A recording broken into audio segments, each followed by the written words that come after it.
Subject verb agreement का मतलब यह है कि आपके पास जो सब्जेक्ट आएगा आप उसी के मुताबिक वर्ब को लगाएंगे।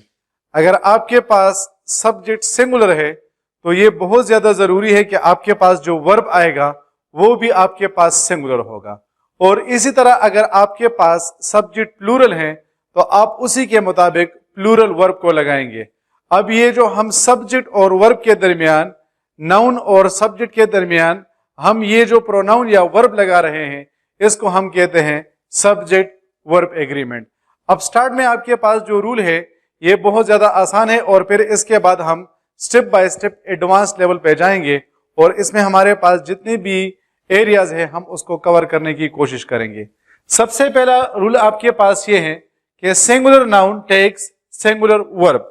फॉर एग्जाम्पल अगर यहां पर मेरे पास आ जाए a boy dash coming, a boy dash coming, और मेरे पास ऑप्शन आ जाए इज एम आर, तो अब इसमें हमारे पास जो इज है ये हमारे पास सिंगुलर है और इसमें ये जो आर हमारे पास आया है ये हमारे पास प्लूरल है। और रूल के मुताबिक जब भी हमारे पास सिंगुलर नाउन आएगा हम हमेशा उसके साथ सिंगुलर फॉर्म ऑफ वर्ब को यूज करेंगे। इस वजह से इसमें हमारे पास जो राइट आंसर होगा that is a boy is coming. हमारे पास जो सिंगुलर वर्ब है वो हमारे पास इज है, इसी तरह वाज हमारे पास सिंगुलर फॉर्म ऑफ वर्ब है, हैज हमारे पास सिंगुलर फॉर्म ऑफ वर्ब है और हैज बीन ये हमारे पास सिंगुलर फॉर्म ऑफ वर्ब है।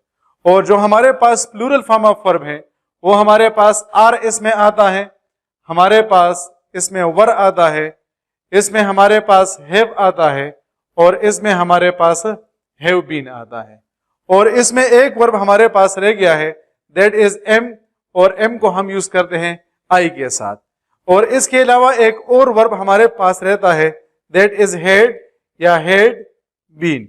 अब हमारे पास जब हेड आता है या हेड बीन आता है तो इसको हम सिंगुलर के साथ भी यूज कर सकते हैं और इसमें प्लूरल के साथ भी यूज कर सकते हैं। तो ये जो फर्स्ट लिस्ट हमने बनाया इज वाज और हैज, इसको हम यूज करते हैं सिंगुलर नाउन के साथ आर वर हैव, और हमारे पास जो हैव बीन आया है इसको हम यूज करते हैं प्लूरल फॉर्म ऑफ नाउन के साथ। अब अगर आपके पास लेट्स सपोज सेंटेंस आ जाए ही डैश क्रिकेट और आपके पास आ जाए प्ले और दूसरा आपके पास आ जाए प्लेस, तो याद रखें जब आपके पास किसी भी वर्ब के साथ एस आ जाए, एस या उसके साथ ई एस आ जाए तो उस वर्ब को हम सिंगुलर कंसिडर करते हैं। और अगर किसी वर्ब के साथ एस या ई एस ना आ जाए तो फिर हम उसे प्लूरल कंसिडर करते हैं। इस पॉइंट को भी समझे कि जब किसी नाउन के वर्ब के साथ एस या ई एस आएगा तो उस वर्ब को हम सिंगुलर कंसिडर करेंगे और जिस वर्ब के साथ एस या ई एस नहीं होगा हम उसे प्लूरल कंसिडर करेंगे। अब ही हमारे पास सिंगुलर है इस वजह से हम कहते हैं कि ही प्लेस क्रिकेट। इसी तरह अगर मैं लिखूं कि समद डैश टेस्ट्स और हमारे पास आ जाए कि टाइप और दूसरा हमारे पास आ जाए टाइप्स। अब समझ चूंकि हमारे पास सिंगुलर है और हमने कहा था कि जब भी हमारे पास किसी नाउन के साथ एस या ई एस आएगा तो हम उसके साथ सिंगुलर फॉर्म ऑफ वर्ब लगाएंगे, तो इस वजह से हमारे पास इसमें राइट ऑप्शन होगा समद टाइप्स टेस्ट। तो पहला पॉइंट आपके पास था कि singular noun takes singular verb. फिर दूसरा हमारे पास जो पॉइंट है that is plural noun takes plural verb. यानी फॉर एग्जांपल अगर आपके पास आ जाए स्टूडेंट्स डैश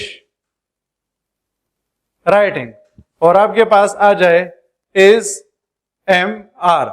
अब स्टूडेंट्स हमारे पास क्या है, स्टूडेंट्स बेसिकली हमारे पास प्लूरल हैं और जब भी हमारे पास प्लूरल नाउन आएगा या प्लूरल सब्जेक्ट आएगा तो हम उसके साथ प्लूरल फॉर्म ऑफ वर्ब लगाएंगे। आर हमारे पास प्लूरल फॉर्म ऑफ वर्ब में आता है इस वजह से हम इसके साथ लगा लेंगे आर, तो हम कहते हैं कि स्टूडेंट्स आर राइटिंग। इसी तरह अगर मैं कहता हूं कि boys dash questions, boys dash questions और हमारे पास आ जाए आस्क और दूसरा हमारे पास आ जाए आस्क्स, तो रूल के मुताबिक जब हमारे पास किसी भी वर्ब के साथ एस या ईएस आएगा हम उसे सिंगुलर कंसिडर करेंगे, और जब किसी वर्ब के साथ एस या ईएस नहीं आएगा तो हम उसे प्लूरल कंसिडर करेंगे। यहां पर हमारे पास आस्क के साथ एस नहीं आया है, इस वजह से हमारे पास जो राइट ऑप्शन है दैट इज आस्क। तो हम कहते हैं कि बॉयज आस्क क्वेश्चन। लेकिन ये जो पहला पॉइंट और दूसरा पॉइंट था ये तो बहुत ज्यादा आसान था। आप लोग के लिए जो सबसे ज्यादा इंपॉर्टेंट पॉइंट है वो ये है कि जब आपके पास टू नाउन्स आते हैं, टू नाउन्स, और उन टू नाउन्स के दरमियान आपके पास एंड आ जाए तो आप उसके साथ प्लूरल फॉर्म ऑफ वर्ब लगाएंगे। यानी फॉर एग्जांपल अगर मैं कहूं कि Usama and Ibrahim dash good friends, हमारे पास आ जाए Usama and Ibrahim dash good friends, और हमारे पास ऑप्शंस आ जाए इज एम आर। अब आप देख सकते हैं कि यहां पर हमारे पास टू नाउन्स आए हैं, एक हमारे पास उसामा है और दूसरा हमारे पास इब्राहिम है, और दरमियान में एंड आया है। इस वजह से हम इसके साथ क्या लगाएंगे, हम इसके साथ प्लूरल वर्ब लगाएंगे। तो इसमें हमारे पास जो राइट ऑप्शन होगा दैट इज आर। मैं कहूंगा कि Usama and Ibrahim are good friends. अगर नेक्स्ट एग्जांपल मैं आपको दूं और मैं कहूं कि a boy and a girl dash talking, और हमारे पास आ जाए वाज और हमारे पास आ जाए वर, हमारे पास वाज आ जाए और वर आ जाए।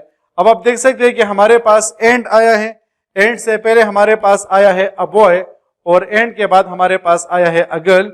अ बॉय हमारे पास एक नाउन हुआ, अ गर्ल हमारे पास दूसरा नाउन बन गया है। तो जब भी हमारे पास टू नाउन्स आएंगे और उनके दरमियान एंड आएगा तो हम उसके साथ plural verb form of verb लगाएंगे। तो हम कहते हैं कि a boy and a girl were talking. तो आपके पास रूल नंबर 3 ये था कि two nouns connected by and take plural verb. लेकिन ये जो रूल नंबर 4 है ये बहुत ज्यादा इंपॉर्टेंट है और आप इसको बहुत ज्यादा गौर के साथ सुने। हम कहते हैं कि two nouns connected by and, आपके पास एमसीक्यूज आ जाए कि the coach and captain dash coming, the coach and captain dash coming. अब आपके पास ऑप्शंस है इज एम आर, और दूसरा सेंटेंस आपके पास है the coach and the captain dash coming, और इसके लिए भी आपके पास जो ऑप्शंस है दैट इज एम आर। अब रूल नंबर 4 को समझे। To nouns connected by and referring to one person और थिंग टेक सिंगुलर वर्ब। अगर आपके पास टू नाउन्स आ जाए, उन टू नाउन्स के दरमियान आपके पास एंड आ जाए, लेकिन वो जो दो नाउन्स आपने यूज किए हैं वो आपने एक पर्सन के लिए यूज किए हैं, तो आप उसके साथ सिंगुलर फॉर्म ऑफ वर्ब लगाएंगे। असल में इस सेंटेंस में जो बंदा हमारे पास कोच है वही बंदा हमारे पास कैप्टन भी है। तो अब आप देख सकते हैं कि एक पर्सन के लिए हमने टू नाउन्स यूज किए हैं, इस वजह से हम कहते हैं कि the coach and captain is coming. जबकि दूसरे सेंटेंस में कोच हमारे पास एक बंदा है जबकि कैप्टन हमारे पास जो है वो दूसरा बंदा है। तो हम कहते हैं कि the captain and coach and the coach and the captain are coming. अब आपके जहन में डेफिनेटली ये क्वेश्चन होगा क्या कि हमें कैसे पता चलेगा कि ये जो टू नाउन्स हमारे पास आया ये दोनों नाम हमने एक इंसान के लिए यूज किए हैं या ये दोनों बंदे हमारे पास डिफरेंट बंदे हैं। इस पॉइंट को बहुत ज्यादा गौर के साथ सुने। हमने कहा कि जब टू नाउन्स आएंगे और दरमियान में एंड आएगा तो हम उसके साथ प्लूरल फॉर्म ऑफ वर्ब लगाएंगे। लेकिन फिर नेक्स्ट रूल हमने ये डिस्कस किया कि टू नाउन्स आए हैं, दरमियान में एंड आया है, और उसके बाद हम कहते हैं कि हम इसके साथ सिंगुलर फॉर्म ऑफ वर्ब लगाएंगे क्योंकि ये दोनों नाम हमने एक इंसान के लिए यूज किए हैं। तो हमें किस तरह पता चलेगा? तो इसका आसान पॉइंट ये है कि अगर आप इस सेंटेंस को देखते हैं तो इस फर्स्ट नाउन के साथ हमने आर्टिकल द लगाया है, लेकिन इस सेकंड नाउन के साथ हमने आर्टिकल नहीं लगाया। तो जब आपके पास टू नाउन्स आ जाए और आप एक नाउन के साथ आर्टिकल यूज कर दे, आर्टिकल आपके पास क्या है? ये तीन है, ए, एन, द। तो अगर आपके पास 2 नाउन्स आ जाए, एक नाउन के साथ आर्टिकल हो और एक के साथ आर्टिकल ना हो, तो फिर इसका मतलब ये हुआ कि ये दोनों नाम हमने एक इंसान के लिए यूज किए हैं।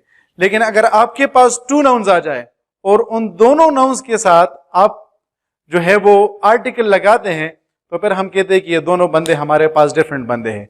तो यहां पर द कोच, देखिए कोच के साथ भी द, कैप्टन के साथ भी द, तो इसका मतलब ये हुआ कि ये दोनों बंदे हमारे पास डिफरेंट बंदे हैं। तो इस वजह से हम इन्हें इसके साथ प्लूरल फॉर्म ऑफ वर्ब लगाया। मैं आपको 1, 2, 3 एग्जांपल्स और भी देता हूं ताकि